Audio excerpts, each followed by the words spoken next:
you're a visitor here this morning or you're fairly new, we haven't yet met, my name is Ian and I head up the eldership team here, and we'd love to get to know you. If you want to stick around at the end, there's going to be tea and coffee. Why don't you stick around, and we would love to chat to you.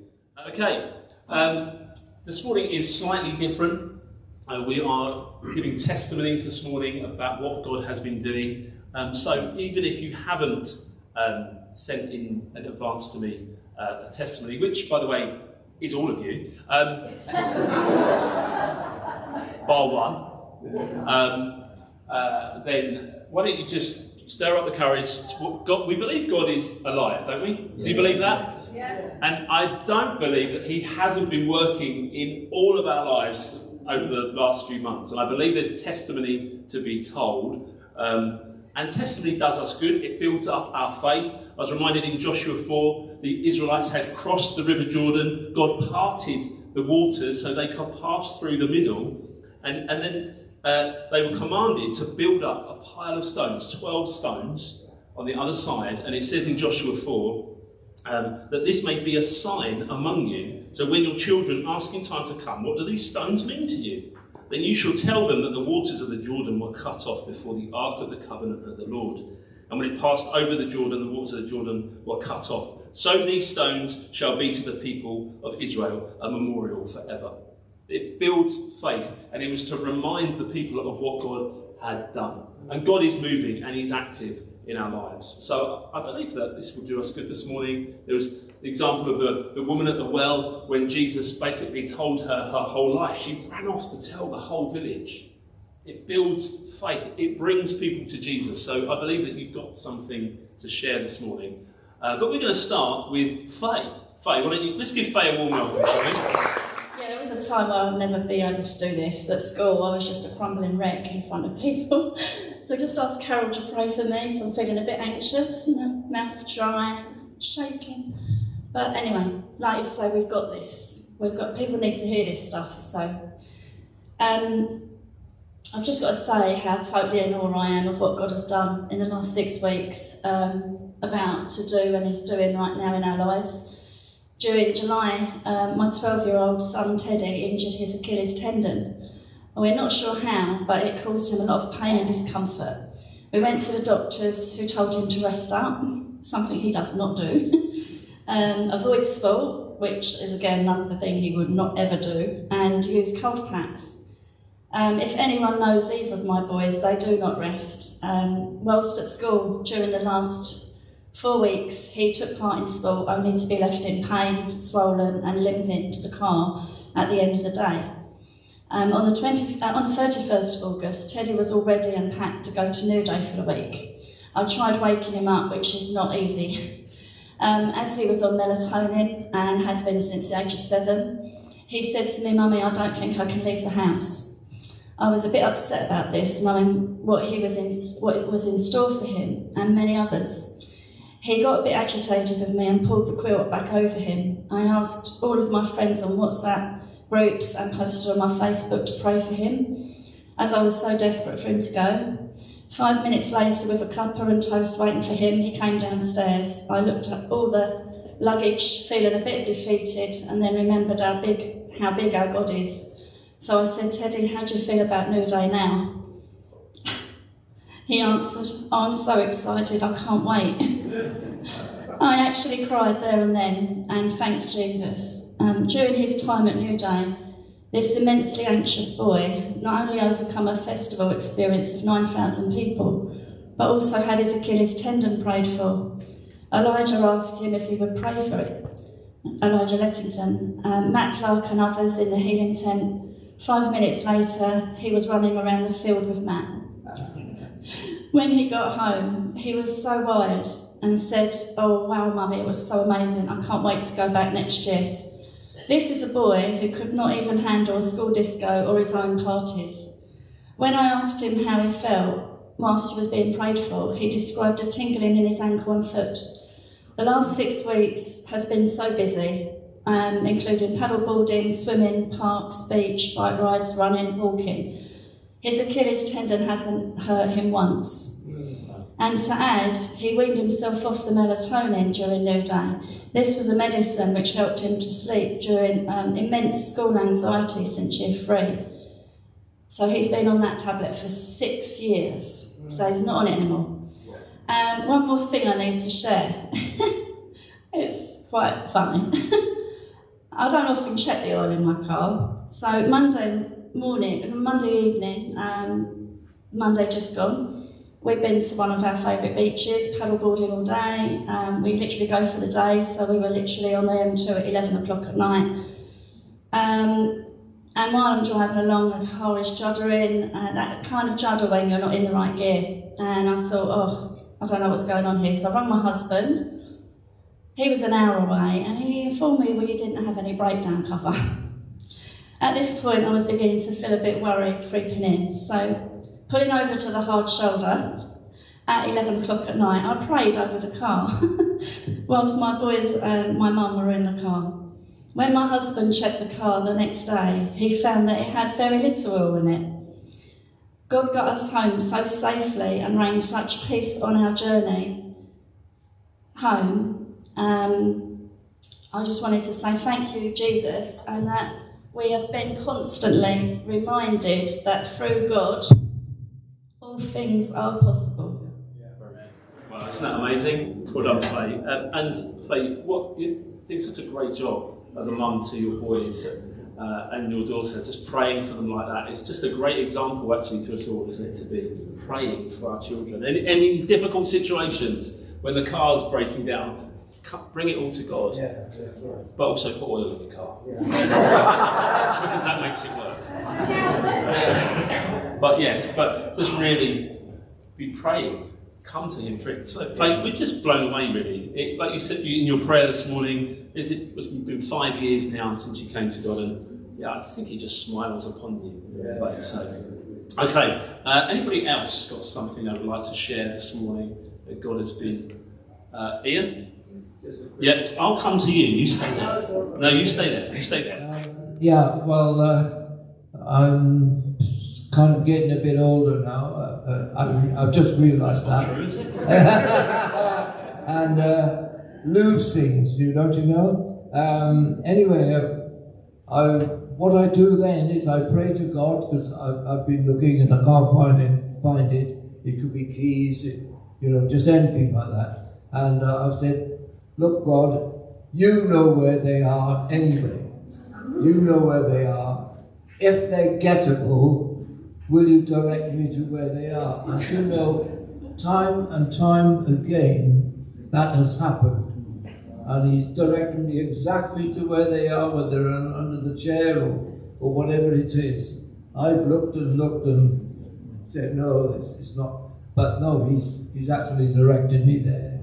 The other thing, over these last weeks, the peace of God has really, I've been spoken to about the peace of God. It isn't just sitting around quiet and not all the time, although that is good, but the peace of God is being with Him and acknowledging Him. And it's just wonderful. And not only that, the peace of God is powerful. It's not just wishy-washy quietness, because it guards our hearts and it guards our minds. And that's what I'm finding. That's what I'm finding. The peace of God be with you, He says, always, isn't it? Yeah, well done, Ian. Thank you. Right, anyone else? Go on, Chris. Let's welcome Christo, everybody.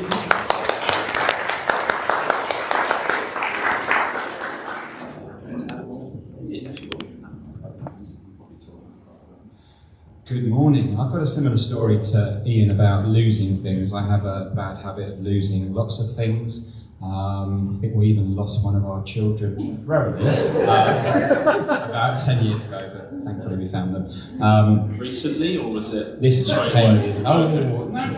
Very quickly. Okay. Yeah, within at least half a day. Okay. Anyway, I lost my wallet. This is not uncommon, but it was getting serious. It had been nearly a week, and I was getting to the stage where I was thinking, oh, what is in there apart from a little bit of cash? All my cards, my driving license was in there. I think some cards with some money on to spend in restaurants, which is obviously a serious thing. That's a serious thing. We can't be losing that. No. And it got to the stage where I'd looked everywhere, and I was feeling a bit annoyed with myself. Where had I lost it? Did I need to go to police stations if people still hand things in, even these days? I was getting to the point where I was going to have to ring the bank and cancel all the cards, and that is not a good place to be. You wait weeks, don't you, to get it all sorted. So I thought, I'm going to pray again, but I'm going to pray seriously. I got my iPad out where all the bank accounts are on the iPad. I laid hands on the iPad and I said, Lord, I need to find this wallet within the next hour. And I sort of stopped and almost laughed at myself. Why am I just asking for an hour's time? Surely, as Ian said, if God knows where it is, He can tell me a bit quicker than that. So my faith slightly increased from an hour to 5 to 10 minutes. Right, God, in the next 5 to 10 minutes, I need this wallet. I'm going to have to cancel all the cards, which I don't want to do. Anyway, within a few seconds, so I'm going to get a bit emotional at this point. Within a few seconds, I saw what I think is called a meme. In my mind, it was like in the top right-hand corner of my mind, I could see myself opening the car boot and putting something in the boot. I don't know, I bought something from B&Q or something, and my wallet was spinning into the car boot, and then I saw it again, and again, and again. It just kept happening in the top right-hand corner of my mind. So I thought, well, I know what I'm going to do, and I've got my pyjamas and my dressing gown on at this point in the morning, but I'm going to go out, open the boot, looked in the boot, couldn't see it, but if it had rolled into the boot, it would have gone over the seat, possibly where the boot was flat, under my driver's seat. So I got around the back of the driver's seat, there it was. So I'd given up hope, but I prayed, had a tiny bit of faith, and saw the sort of cartoon image of my wallet going. Wow, that's amazing. Okay, anybody else? Sheila, do you want me to come to you? Go on then. Yeah, you're on. I was going to read. This is Sheila Aldrin, by the way, everybody. She's a legend of the church. Been with us for 1 or 2 years. Come on, Sheila. Many things. I was going to ring you this week and say to you about this, and I thought, no, everybody will get in touch with you. You'll have loads and loads. You don't want me. That hasn't been the case. So it wasn't to be. So I think I've got to share this with you. Sunday, can you hear me? Yes, yeah. Sunday before, I think it was Sunday at the end of July, because I shared it with the house, with our group, Friday last week. So it was then, and I've only shared it with the people that were sitting around me at the time. We were singing, and I don't know what we were singing, but it was something about the Father and seeing the Father. And I grabbed hold of the seat, and I thought, oh, if I see the Father, I should be petrified. He knows all about me, and I should be so frightened. And, so the voice said, no, you won't. I'll be with you, holding your hand. And with that, I saw a picture of just 2 hands holding each other. And I had to sit down in the chair quick because I was shaking so much. And it was just, it was so real. And that someone's going to be there holding my hand. Yeah. Wow.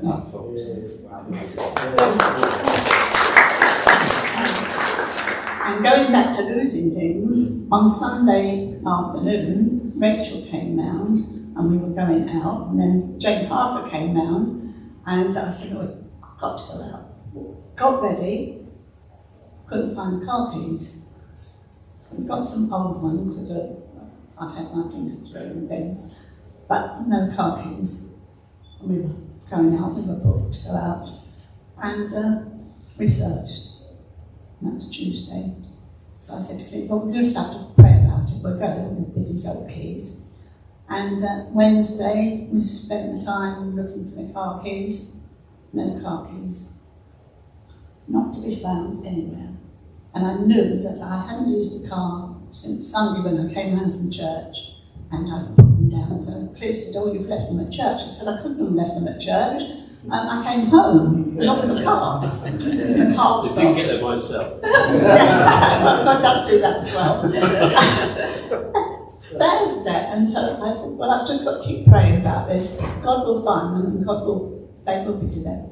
And they had fallen off where I hang them, and they'd fallen into a hood of a raincoat that doesn't get warm when it's pouring with rain. And they'd fallen into the hood. So no, they hadn't been, and Cleve did it. And so we haven't had them drop down on anything. So thank you, Lord, but he did make me wait. Yes. Patience. Yeah, great, thank you, Sheila. Thank you. I actually have a testimony of my own, and sometimes walking with God, it can be a bit weird. And I sometimes, as my friends and colleagues will know, will often comment on things that are weird.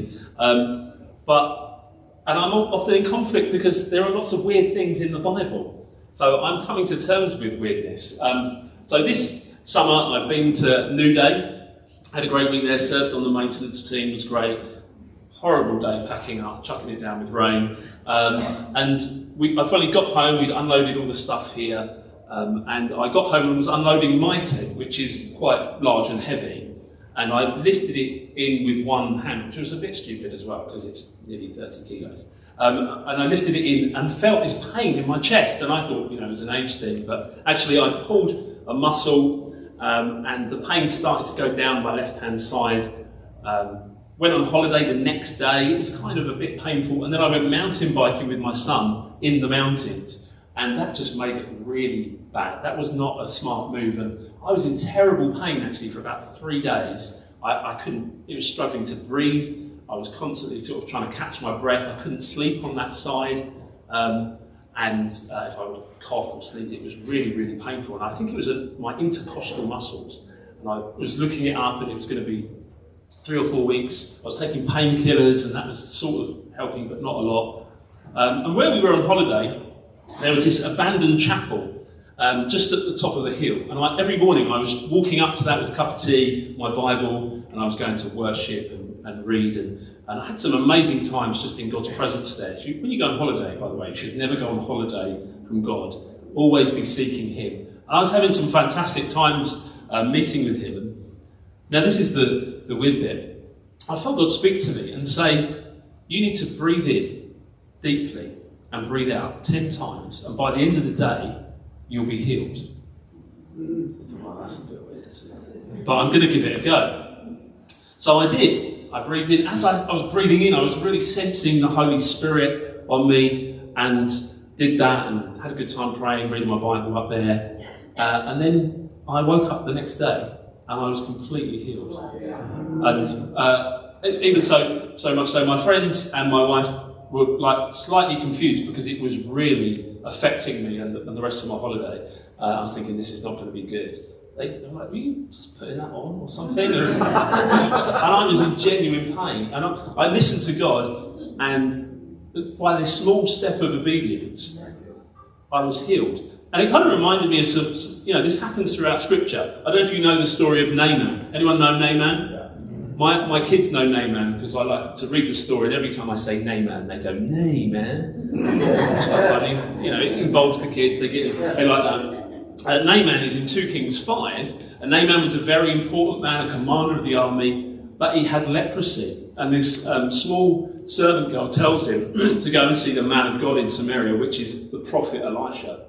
And he goes to Samaria to see the king, and the king's like, no, don't, it's not me, you need to go and see the man of God. And this is what I love this story in 2 Kings 5, because Elisha is so dismissive. He doesn't even bother to go and see this very important man, Naaman. All right, you don't have to join in. Naaman. Very good. And he just sent his kind of servant along to say, just tell Naaman to go and dip yourself in the river 7 times. Naaman is furious about this. And he's going to storm off, but then Naaman's people with him say, no, why don't you just give it a try. Naaman dips himself in the river. He says in 2 Kings 5:11, Naaman was angry and went away, saying, "Behold, I thought he would surely come out to me and stand and call upon the name of the Lord, and God and wave his hand over the place and cure the leper." So his servants came near. He says, "It's a great word the prophet's spoken to you. Will you not do it? As he's actually said to you, wash and be clean." So he went down, dipped himself 7 times in the Jordan, according to the word of the man of God, and his flesh was restored like the flesh of a little child, and he was clean. Yeah. So sometimes it's just this act of obedience. God wants, that's our job. That's almost like God's love language to him is obedience. He loves obedience. So when God asks us to do things, it might be weird, like marching round the walls of Jericho. Yeah. Well, God, we've got this army amassed and we're ready to attack. No, just march round 7 times. And the walls came tumbling down, didn't they? Through that shout of faith. God brought the walls down and gave him the victory. And God gave me this healing just by me listening to him and breathing. And I don't like to act on weird things. But he is teaching me. I'm just being honest with you here. I'm trying to move and operate and be obedient in what God is telling me to do. And when you listen to those small voices, that when God is speaking, he will act. Amen? Okay, anyone else got a testimony they would like to share? Annalise. Oh, and then your daughter put her hand up, so she can come next. I had a dream last week, and I thought I'd share it, but I wasn't sure if I should. Then I thought, okay, if someone talks about fruit, I will. Yeah. And then you talked about fruit, so I thought, okay, I'll do it. I basically dreamed that we were leaders from the church sitting around the table, but the table was placed at the entrance to a hospital, so that was a bit weird. And we were waiting. We had our utensils and our plates and our knives and forks, but there wasn't any fruit or any food yet. So in the meanwhile, I thought, oh, I've got a tomato in my bag, I'll take the tomato out. And I started slicing it up, and as I was doing it, someone else took out another tomato and started slicing it up, and actually all together, it made a lovely tomato salad, I suppose. But I thought about it afterwards, thinking, I might have a little story or something to contribute, but I think, oh, it's actually quite small and insignificant. But as I was taking out my bit that I can offer, other people started doing the same, and together we actually had a testimony. And then I thought the table was placed at the entrance to a hospital, and people who are sick or needy or broken go to hospital. So our collective testimony and living out our lives have an influence on those people. So even if you think you've got a little tomato, share it, and together we have a meal. Very good.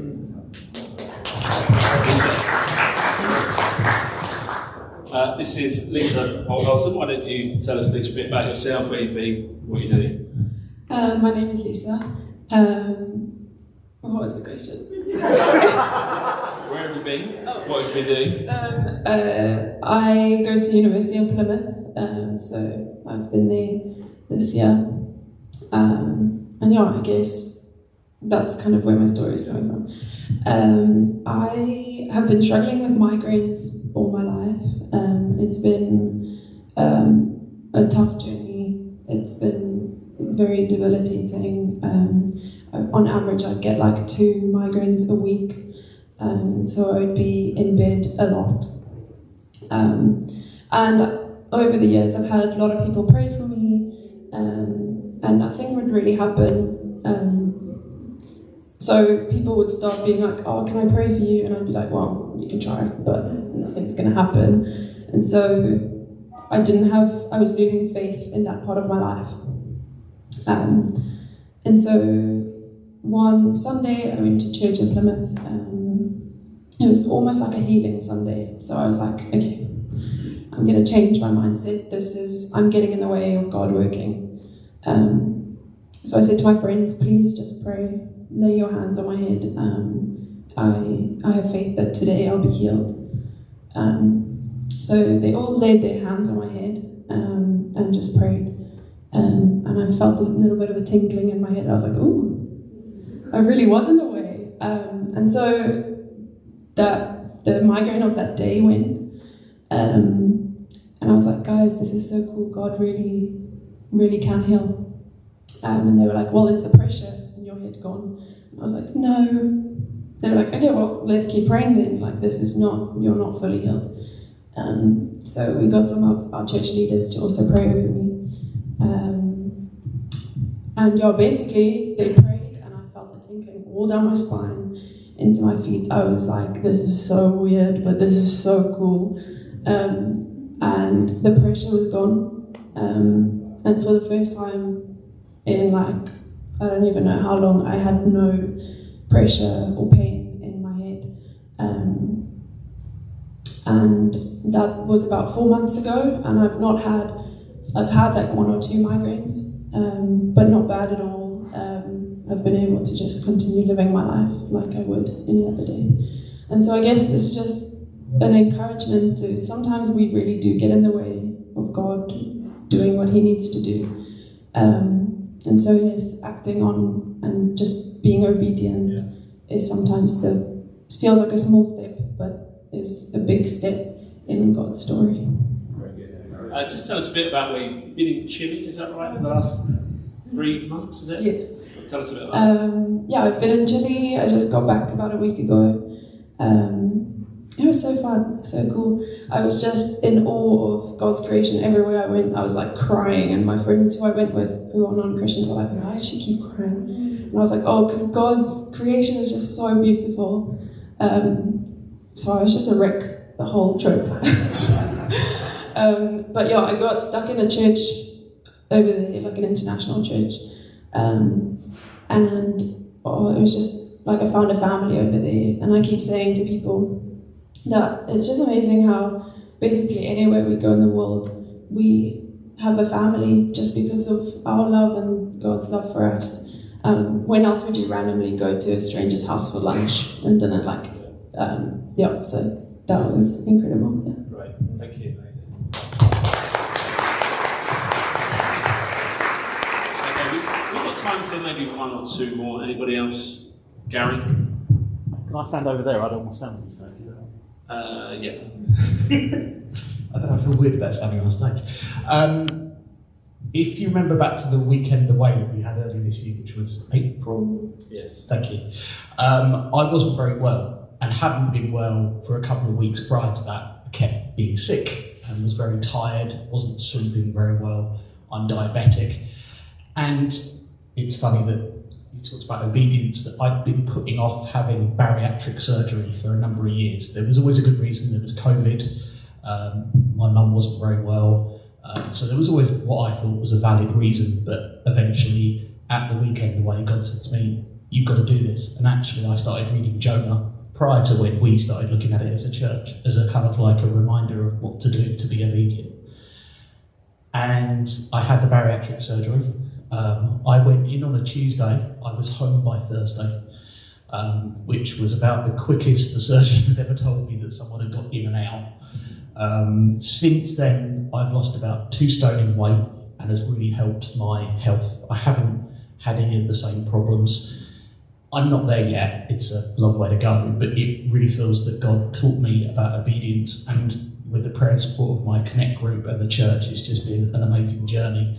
But it just shows you that, you know, you keep putting things off and you're not looking after yourself, and then God was like, no, now it's time to focus on you for a bit, because you've been focusing on other people. Great.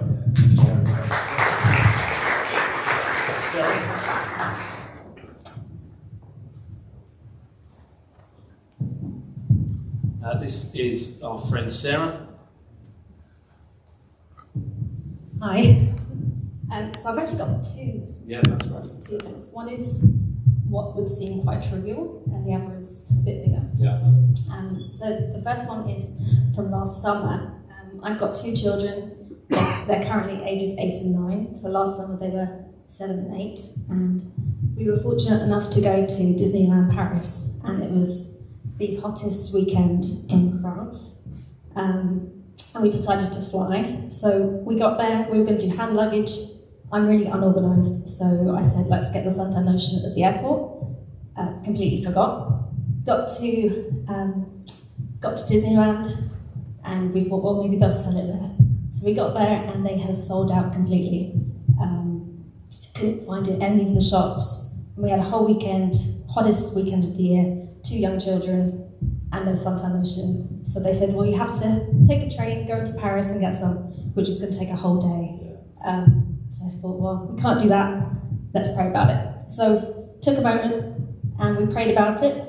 And then, I don't know if you've been to Disney, you have to enter through security to get into there. So we came through security, and it's kind of, the only thing I can say, it's a miracle, because as we were coming through security, there sitting there was this bottle of suntan lotion, completely full, untouched, and it was a really fancy French one, wasn't a cheap one. Yeah. Wow. And it was just like, I just can only put it down to God answering our prayer almost immediately. Like, we literally just walked 5 minutes in, and there was a bottle of suntan lotion. That's amazing. And they let you take it? Well, no, I said to the security guards, I said, is this free to take? Is this anyone's? They're like, just take it. Wow. Yeah. That's amazing. And they're incredibly cheerful at the check-in at Disney, aren't they? Thankfully so. But they're very good. So without that, it would have been taking a train into Paris to find some suntan lotion. That's great. Yeah, so happy kids. Yes, very good. And the next one? And so the next one is a bit of a bigger thing. So my mum got diagnosed with a blood cancer about 2 years ago, and she's been battling that. They moved from Orpington to Shropshire, which is next to Wales. It takes about 4 or 5 hours to get to them. And she had about 6 rounds of chemotherapy. And then last July, we were told that they couldn't do anything more for her, and she was in hospital for a good few weeks. And then one day we were all told to come and say goodbye, because she wasn't going to make it to the end of the week. So, I apologise, I get emotional talking about this.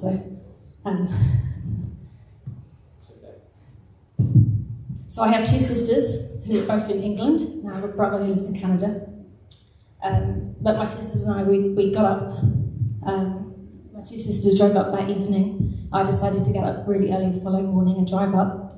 And my dad, he was really unwell that week. He had an infection. It turned out to be quite a trivial illness he had, but he wasn't allowed into the hospital.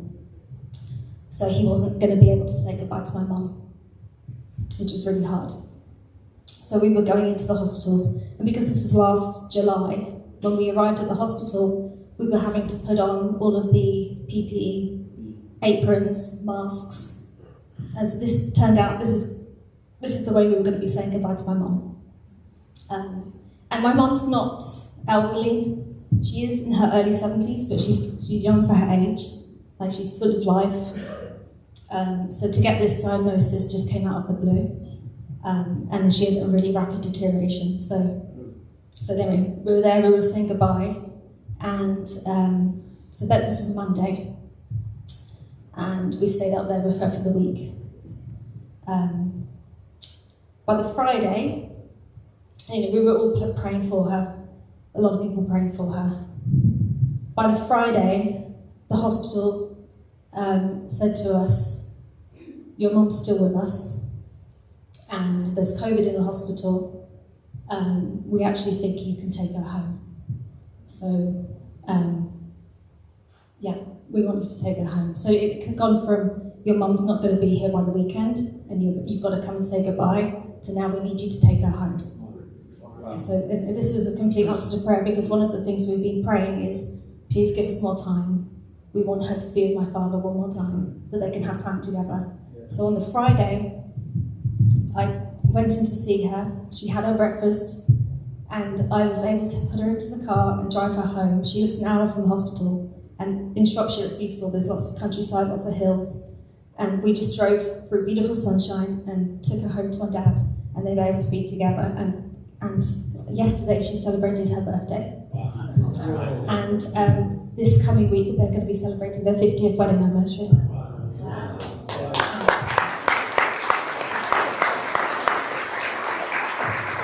How is she today? Well, she is on hospice care now. She has been given sort of about 6 to 8 weeks left to live. But we know where she's going. We know she's going to be with Jesus. Yeah. So we have peace about the situation. Yeah. But what's been amazing is she's had an extra year with my father. Yeah. She's not local to here, so I haven't been able to spend all that time with her. But we've prayed for extra time, and she's had this extra time to be with my dad. That's amazing. Yeah. And Sarah, there's lots of people that would really happily pray for your mum and your family. What could they pray for right now? Just peace for the last few weeks of her life, really. Yeah. Just peace for the family. Wow. Yeah. Hopefully my brother will be able to come over one last time. Yeah. Okay. What's your mum's name? Rachel. Rachel. Okay. Well, I know there are lots of you that are real prayers in this church, so please be praying for Rachel and Sarah and the family. So thank you, Sarah. But yeah, just our answer to prayer is that she had this extra year with my dad, which is amazing. Yeah. Wow. Thank you. Thank you, Sarah.